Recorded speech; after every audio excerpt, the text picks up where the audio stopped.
Dukungan terhadap wacana pilkada melalui DPRD kian bertambah. Demokrat yang sebelumnya menolak, saat ini berbalik arah, mendukung pilkada lewat anggota dewan di daerah.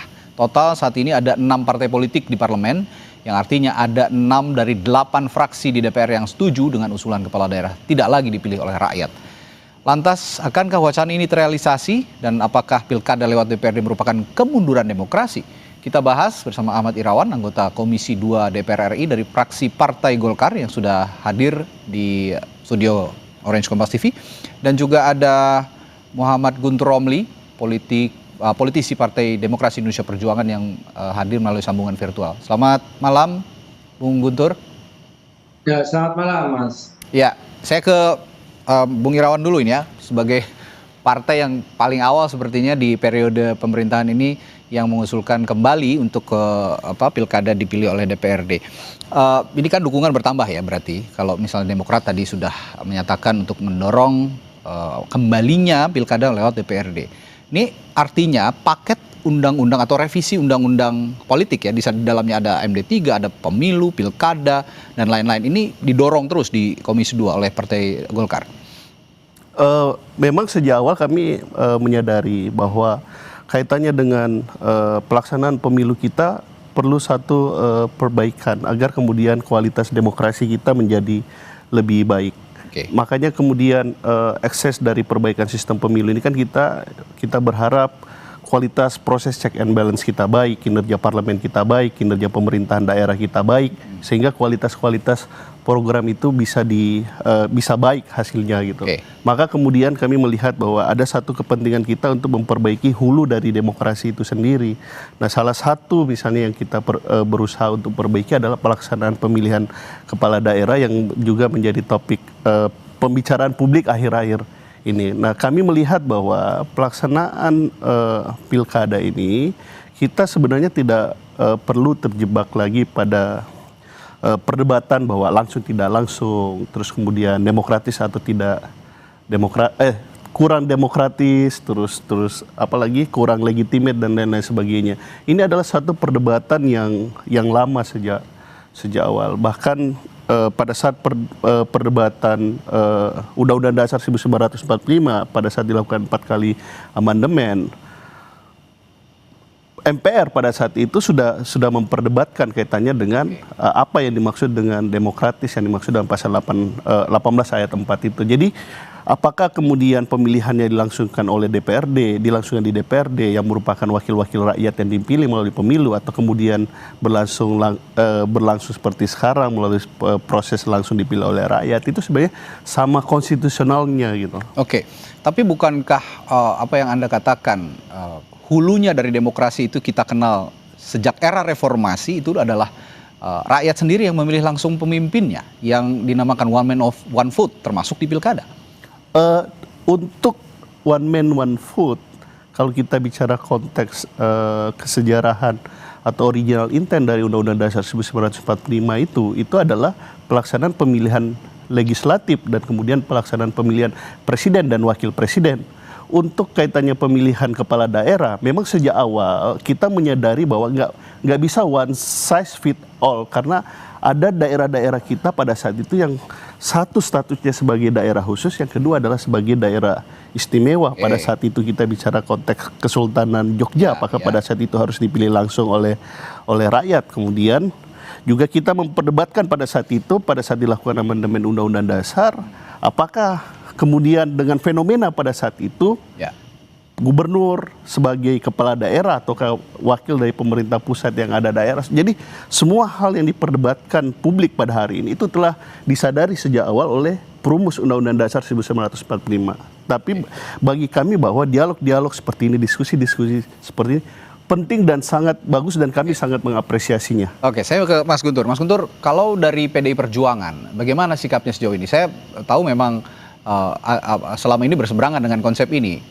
Lalu apakah Anda menganggap dengan adanya usulan ini, 6 fraksi setidaknya sekarang di DPR mengusulkan kembali ke DPRD, ini merupakan kemunduran demokrasi, Mas Guntur? Ya, terima kasih, Mas. Dari kami di Komisi 2, Pak Deddy Sitorus, Pak Komarudin Watubun juga sudah bersuara bahwa itulah sikap dari PDI Perjuangan yang tetap ingin pilkada langsung dan menolak pilkada melalui DPRD. Alasannya itu jelas, kami ingin memastikan bahwa kedaulatan rakyat itu benar-benar terjadi dengan adanya pemilihan secara langsung. Dan kalau melalui DPRD itu bagi kami merupakan bentuk pengebirian terhadap hak politik rakyat. Dan setelah kami juga menyimak ya alasan-alasan yang disampaikan oleh pihak-pihak yang ingin pilkada melalui DPRD itu semuanya nggak nyambung dan nggak masuk akal. Malah itu disebut sebagai dalih. Misal contoh soal biaya politik yang tinggi dengan money politik. Jadi sekarang dibangun opini kalau pilkada langsung itu sama dengan money politik. Nah ini saya harus sampaikan dan saya setuju dengan pendapatnya Bung Ferry Amsari yang melakukan money politik itu kan elit-elit politik, ya kan? Rakyat itu kan hanya ditawari dalam beberapa hal yang mungkin mereka menerima, tapi yang harusnya ditindak itu kan elit-elit politiknya. Lah ini elit politik yang melakukan money politik kok yang dihukum rakyatnya dengan mengambil hak politiknya.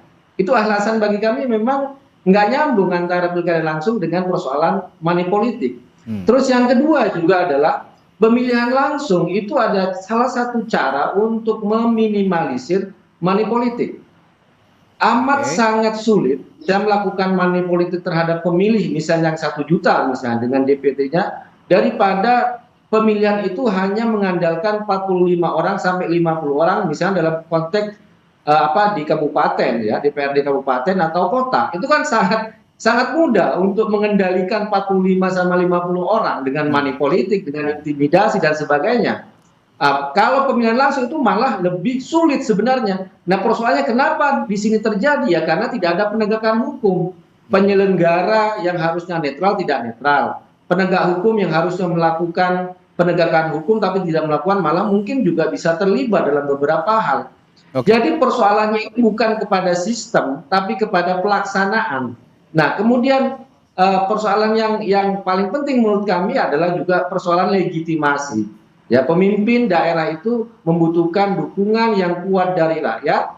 Dia ingin legitimasinya itu 5 tahun dan itu tidak bisa terjadi kalau dia tidak dipilih langsung oleh rakyat. Kalau dia hanya dipilih oleh 45 orang, 50 orang, maka dia akan tersandra oleh partai koalisi ataupun juga elit-elit politik. Nah ini bagi kami berbahaya, nanti pemimpin itu bukan melayani rakyatnya, tapi melayani elit-elit politik ya. Apakah itu parpol koalisi dan sebagainya. Dan bagi kami tetap ingin PDI Perjuangan tetap ingin pilkada langsung karena itu adalah untuk memastikan kedaulatan rakyat dengan representasi langsung dari rakyat. Begitu. Oke, Bu Guirawan, saya langsung saja lempar apa yang dinyatakan oleh Mas Guntur.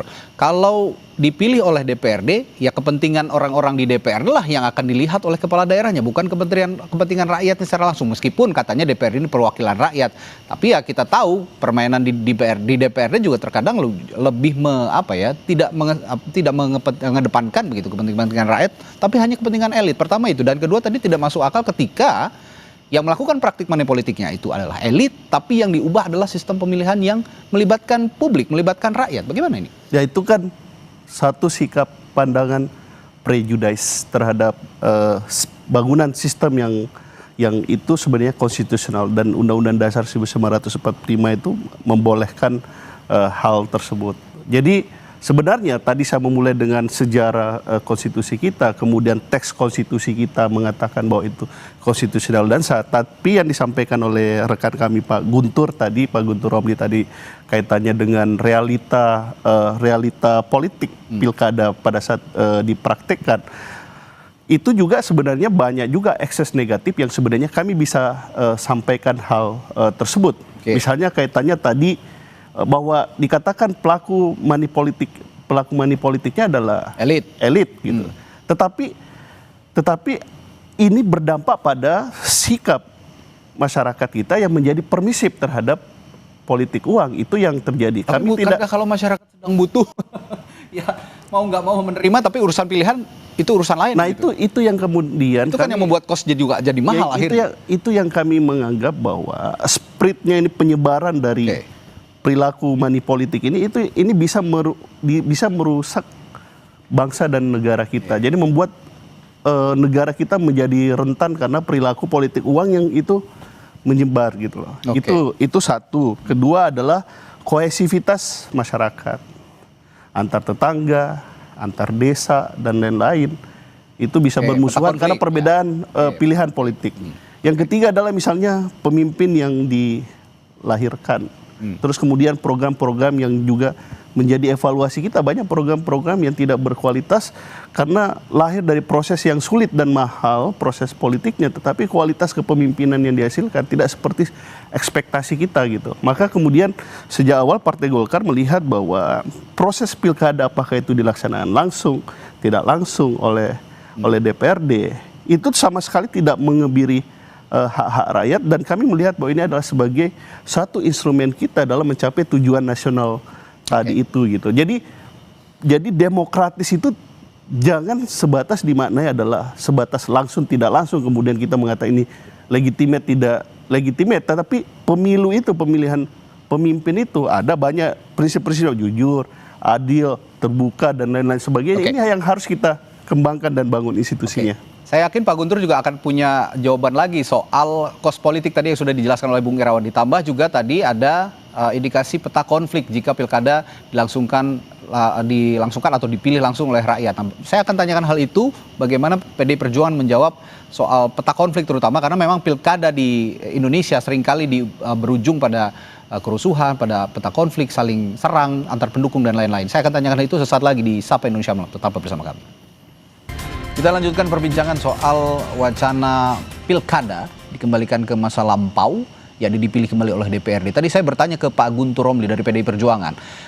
Saya yakin Anda juga sudah punya jawaban lagi soal apa yang dikatakan oleh Bung Irawan soal kos politik, biaya politik yang mahal dan segala macam. Ditambah tadi ada peta konflik katanya. Ditambah lagi ada peta konflik jika pilkada sebelum-sebelumnya ini terlalu menghadap-hadapkan pendukung untuk saling serang. Tidak heran bahwa pilkada di 2024 lalu juga banyak sekali yang berujung ke kasus-kasus kerusuhan dan kekerasan. Bagaimana Anda menjawab ini, Pak Guntur? Ya, sangat mudah itu. Bahwa kalau terkait dengan persoalan money politik, selama ini terjadi kan karena ada pembiaran, bahkan keterlibatan dari penyelenggara dan penegak hukum terhadap money politik. Oke. Seandainya ada penegakan hukum yang keras, maka tidak akan ada itu yang namanya money politik. Persoalannya kan di situ. Tapi jangan menganggap bahwa pilkada langsung itu akan menyebabkan money politik, itu tidak benar. Bahwa money politik terjadi karena tidak adanya penegakan hukum. Yang ideal kan memang harus tetap pilkada langsung, karena itu untuk memastikan kedaulatan rakyat dan tidak boleh melakukan money politik.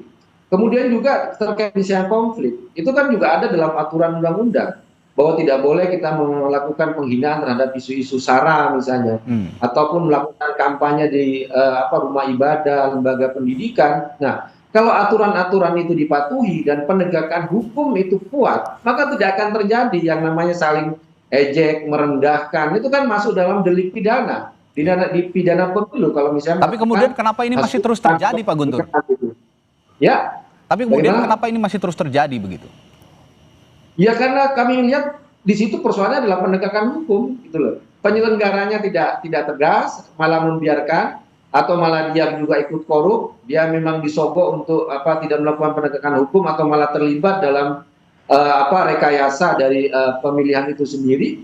Ini yang terjadi saat ini. Jadi kalau kita melihat isunya sekarang adalah law enforcement, penegakan hukum pada dasarnya, bukan malah mengubah sistem ya. Karena kita membuat sistemnya itu carut-marut karena tidak siap untuk melakukan penegakan hukum, harusnya kesiapan itu dan keseriusan untuk melakukan penegakan itu yang harus terjadi. Agar kita ini, Mas, persoalan yang di kita ini kan bukan persoalan, saya sebutkan, bukan persoalan pilkada langsung, tapi karena money politik, karena adanya konflik, karena terjadi misalnya persoalan hinaan dan sebagainya lah yang di masyarakat. Nah, itu yang harus diselesaikan gitu loh. Bukan malah mengubah sistemnya. Dan terlalu jauh kalau kami melihat upaya-upaya untuk melakukan pengebirian ya terhadap hak politik rakyat dengan melakukan pilkada lewat DPRD. Ya kita malu lah kepada kepala desa pilkades yang memilih secara langsung. Ya. Masa bupati sama wali kotanya itu nggak dipilih secara langsung gitu kan? Ya.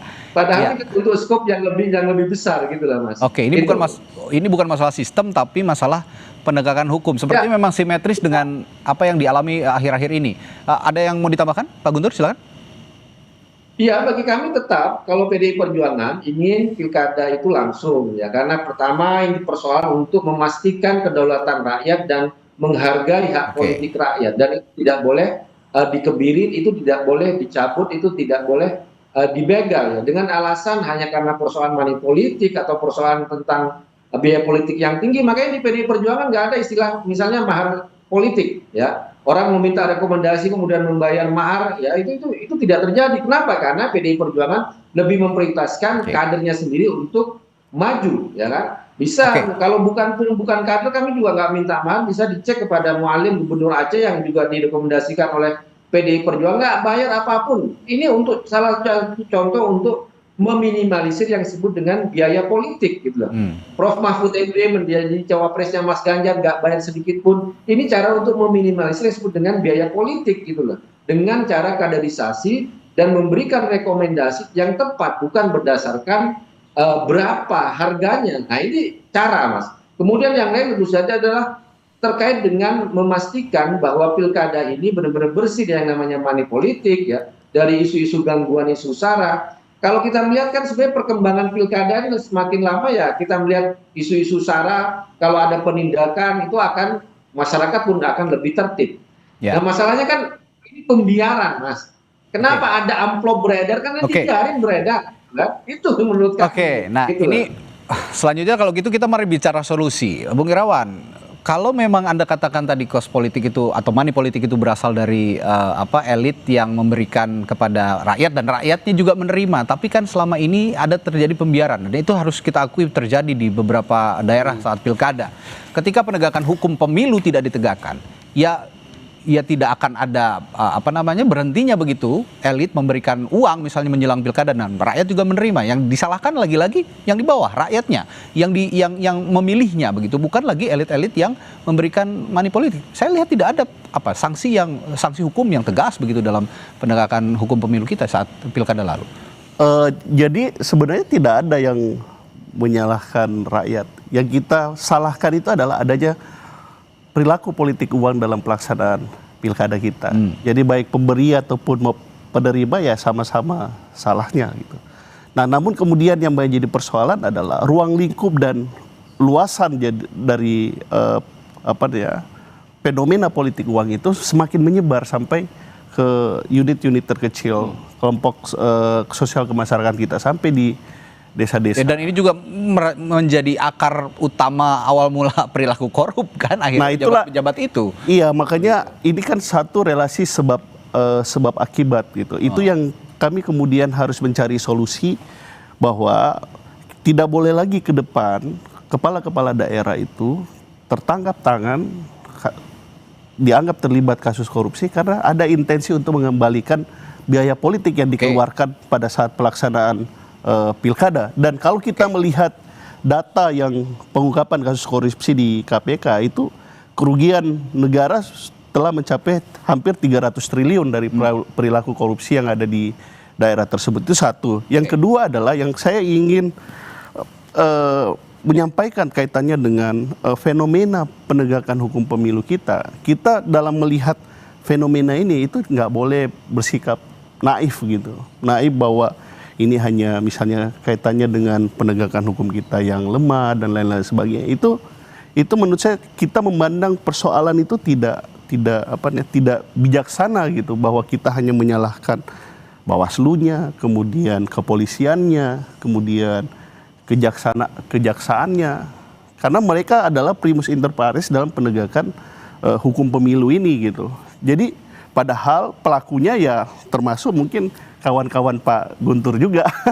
Tapi kalau melenggang begitu saja tidak disanksi, ya itu akan terus berulang meskipun nanti misalnya dipilih oleh DPRD. Nah inilah yang saya mau lanjutkan bahwa tidak ada impunitas terhadap pelaku politik uang. Makanya kemudian banyak kasus-kasus kejahatan politik uang itu diungkap juga dan mendapatkan sanksi pidana oleh pengadilan.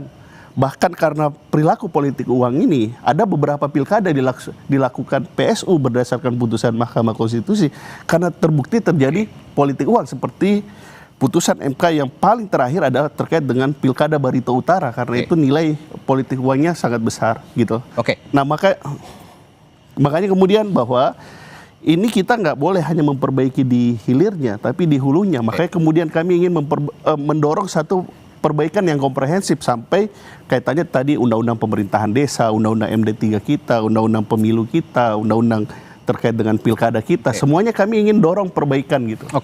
Ini dan penting, ini yang paling penting, bahwa tidak ada maksud untuk mengkebiri atau menghilangkan hak rakyat. Ini spiritnya perbaikan, saya sepakat kalau untuk perbaikan. Tapi apakah itu dikembalikan ke DPRD atau tetap dipilih oleh rakyat? Saya yakin Pak Guntur juga dengan partainya punya prinsip sampai saat ini yang mempertahankan legitimasi rakyat sebagai pemilih pemimpinnya. Nah, kalau begitu, kalau bicara solusi, kalau memang nanti akan ada revisi paket undang-undang politik misalnya di dalamnya termasuk undang-undang pilkada dan segala macamnya, apa yang harus lebih dulu dikedepankan? Kalau memang dalam konteks tadi penegakan hukum juga masih terus lewat dari pilkada ke pilkada, Pak Guntur? Ya kalau kami sih lebih kepada pengetatan terhadap misalnya soal biaya kampanye, kemudian juga terkait misalnya aturan-aturan untuk melakukan penindakan terhadap money politik, ya itu juga yang harus benar-benar diperbaiki, karena kan celahnya memang di situ. Karena bagi kami, ya, ketika misalnya selama ini ada evaluasi pilkada langsung ternyata ada money politik, ada ini dan sebagainya, bagi kami kemudian hak politik rakyat itu dicabut, ya, dikembalikan kepada DPRD, bagi kami itu menyalahkan rakyat loh. Kalau saya ketika ada money politik, yang saya tegas jalanin aja Bawaslu-nya, KPUD-nya, polisinya, kejaksaannya. Memang iya kok, kenyataannya memang seperti itu kok. Ada money politik. Nah, ketika di situ ada kesalahan, ya, berarti itu yang harus diperbaiki gitu di penegakan hukum dan penyelenggara, bukan menyalahkan rakyat, ya, karena ada money politik. Sementara yang melakukan itu adalah elit-elit politik, kemudian haknya rakyat itu dicabut, itu menyalahkan rakyat yang sesungguhnya. Ketika ada evaluasi soal money politik dan sebagainya, kembali ke DPRD, artinya Anda itu menyalahkan rakyat gitu loh.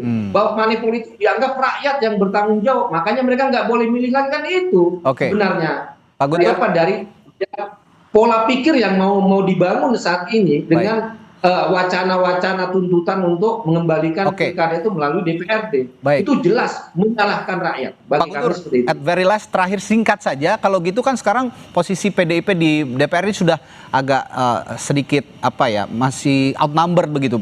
Mayoritas fraksi sudah mendukung.